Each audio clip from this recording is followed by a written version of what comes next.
বাবা বাবা আমি 2 দিন ধরে না খাওয়া বাবা, আমার কিছু টাকা দেন বাবা।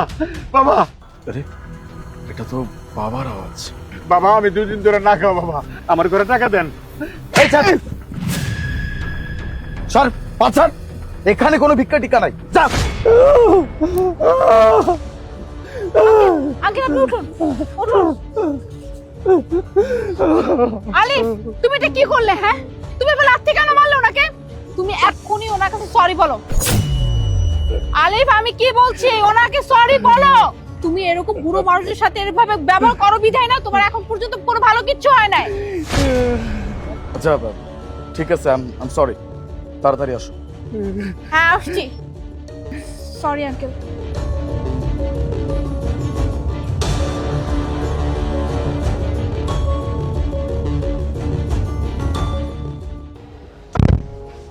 শিট আলিফ, আমি তো আঙ্কেলকে টাকা দিতে ভুলেই গেছি। এক কাজ করি, ওনাকে আমি কিছু টাকা দেই, উনি খেতে পারবে। বেচারা না জানি কত কিছু না খেয়ে আছে।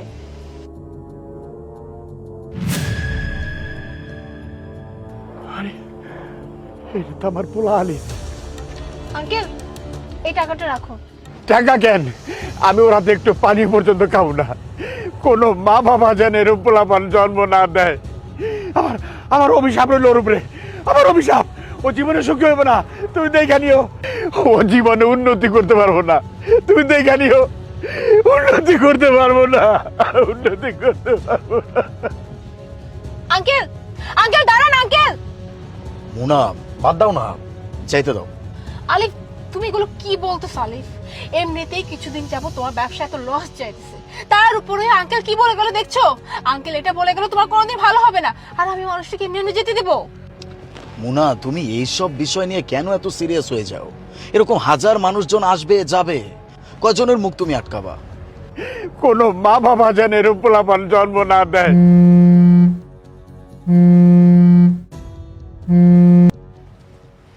হ্যালো মা, কি বললে তুমি? আচ্ছা আচ্ছা ঠিক আছে, আমি এক্ষুনি চলে আসতেছি, তুমি টেনশন করো না, আমি আসতেছি। আলিফ মা ফোন দিয়েছিল, বাবা নাকি হঠাৎ করে অসুস্থ হয়ে পড়ছে, আমাকে এখনই যেতে হবে ওখানে। আচ্ছা রিল্যাক্স, টেনশন করো না, আমি তোমাকে ড্রপ করে দিচ্ছি। না না আলিফ, তোমাকে যেতে হবে না, তোমার অলরেডি মিটিং এর টাইম হয়ে গেছে। তুমি যদি দেরি করে যেতে তাহলে অনেক বড় প্রবলেম হয়ে যাবে। এমনিতেই তোমার ব্যবসা কত লস যেতেছে। তুমি এক কাজ করো, তুমি মিটিং অ্যাটেন্ড করো, আমি বড় চলে যাচ্ছি। ঠিক আছে, যেটা ভালো মনে করো। আচ্ছা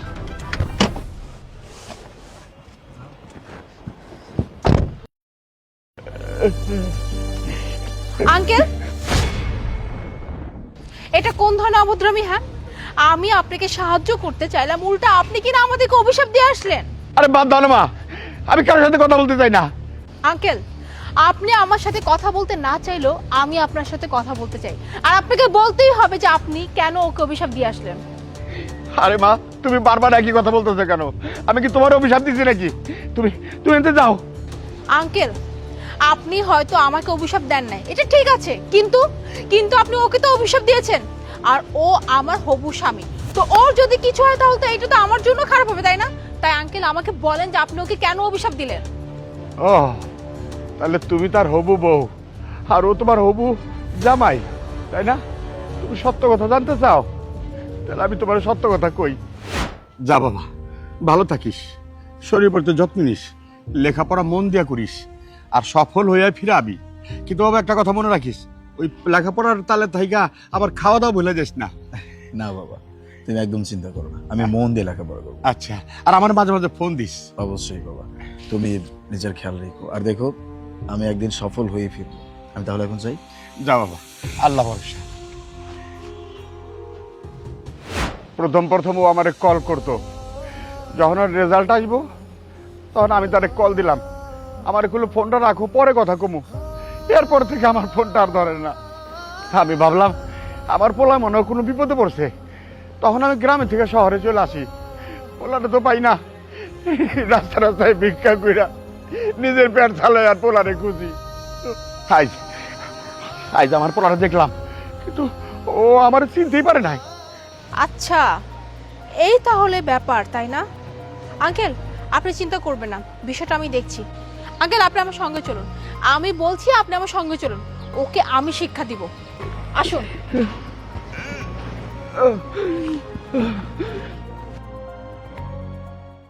হ্যাঁ, কেউ নেই, ডাকো, ভেতর ডাকো। আঙ্কেল, ভিতরে আসুন।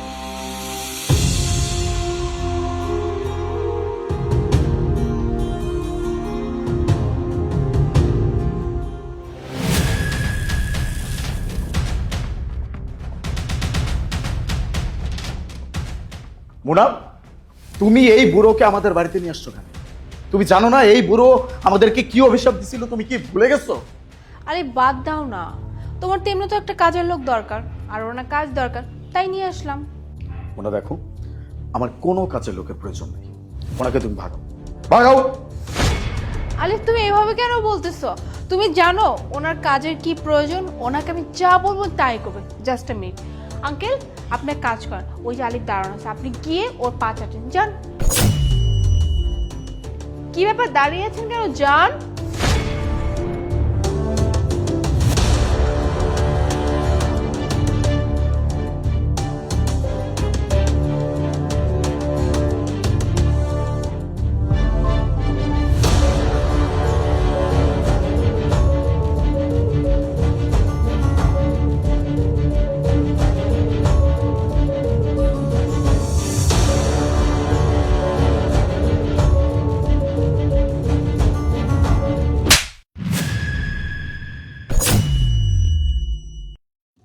তোমার কি একটু লজ্জাবোধ নাই? হ্যাঁ, এই মানুষটা যে তোমার বাবা এখনো অ্যাকসেপ্ট করতেছো না, কখন অ্যাকসেপ্ট করতে? হ্যাঁ, যখন এই মানুষটা তোমার পা চাটতো তখন, নাকি কখন অ্যাকসেপ্ট করতেই না যে এই মানুষটাই তোমার বাবা?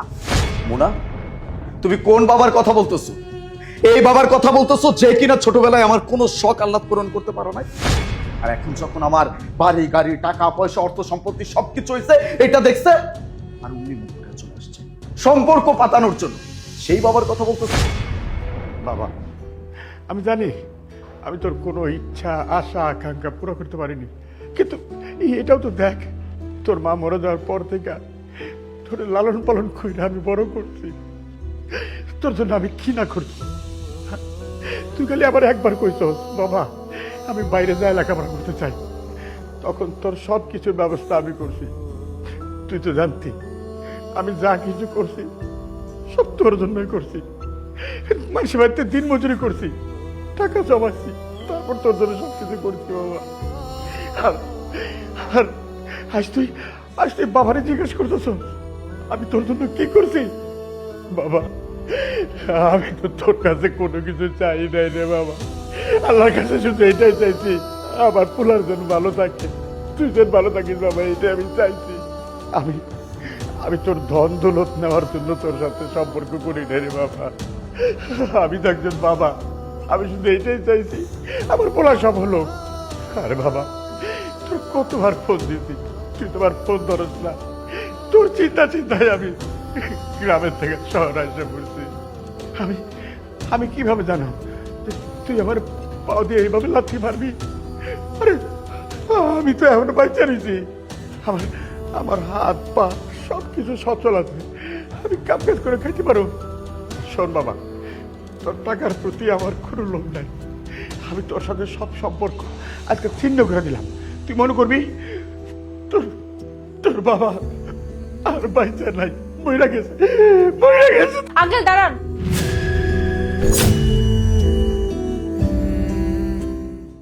আলিফ, তোমার কি এখনো একটু লজ্জা করতেছে না? হ্যাঁ, নিজের সামনে বাবাকে দেখে তবু কি তোমার লজ্জাবোধ বলতে কিচ্ছু নাই? আরে এই মানুষটাই তো তোমাকে ছোটবেলা থেকে লালন পালন করে এত বড়, তুমি তো ছোটবেলা থেকে কামাই রোজগার করতে না, তাই না? এই মানুষটা তিলে তিলে কষ্ট করে না তোমাকে বড় করছে, লেখাপড়া করেছে, আজকে যেখানে দাঁড়িয়ে আছো না এই পর্যন্ত নিয়ে আসছে, আর আজকে তুমি কামাই করতেছো, আর এখন তুমি তোমার এই বাবাকে চিনতে পারতেছো না, লাথি মেরে দূরে ঠেলে দিতেছো। হ্যাঁ, ছি। আচ্ছা, তুমি এমনটা কেন করলে? হ্যাঁ, যখন তার খুব দরকার ছিল তার সন্তানের, ঠিক সেই সময় তুমি তাকে তোমার কাছে না রেখে লাথি মেরে বের করে দিচ্ছ, এমনকি পরিচয় দিতে পর্যন্ত চাচ্ছ না। বিশ্বাস করো, তোমার কাছ থেকে আমার এটা আশা ছিল না, বাট আমার না খুব অবাক লাগতেছে। আরে যে মানুষটা নিজের জন্মদাতা পিতা কিভাবে অস্বীকার করে ফেলতে পারে, সেই মানুষটা আমার সাথে কি করবে না জানি আল্লাহই জানে। শোনো আলী, তোমাকে একটা কথা বলি, এই বাবার দায়িত্ব তোমার নিতে হবে না, আমি যতটুকু ইনকাম করি আলহামদুলিল্লাহ, আমার টাকা দিয়ে সুন্দর মতো আমি তাকে চালাতে পারবো। তোমাকে আর তাকে নিয়ে চিন্তা করতে হবে না। আঙ্কেল, আপনাকে কোথাও যেতে হবে না, আপনি আজকে থেকে আমার সঙ্গেই থাকবেন। আমার যতটুকু ইনকাম আছে তা দিয়ে আমি আপনার খেয়াল ঠিকই রাখতে পারবো। আপনি এখন থেকে আমার সঙ্গেই থাকবেন, চলুন। মোনা মোনা আমার কথা শোনো। কি শুনবো? হ্যাঁ, শোনার আর কিছু বাকি রেখেছো? হ্যাঁ, তুমি কি ভাবছো আমি তোমার সাথে থাকবো? আরে যে মানুষ তার বাবাকে চিনতে পারলো না, অস্বীকার করলো, সে তো এমনও হইতে পারে আজ বাদে কাল তার কোনো অবস্থা খারাপ হয়ে যাওয়ার পরে সে আমাকে লাথি মেরে ফেলে দিবে। আমি তোমার সাথে এই সম্পর্কে আর কোনোদিনও আগাবো না, এটা তুমি ভালো করে মাথায় ঢুকিয়ে রাখো। আর আজকে থেকে তোমার বাবাকে আমি আমার সাথে রাখবো। আঙ্কেল, চলুন।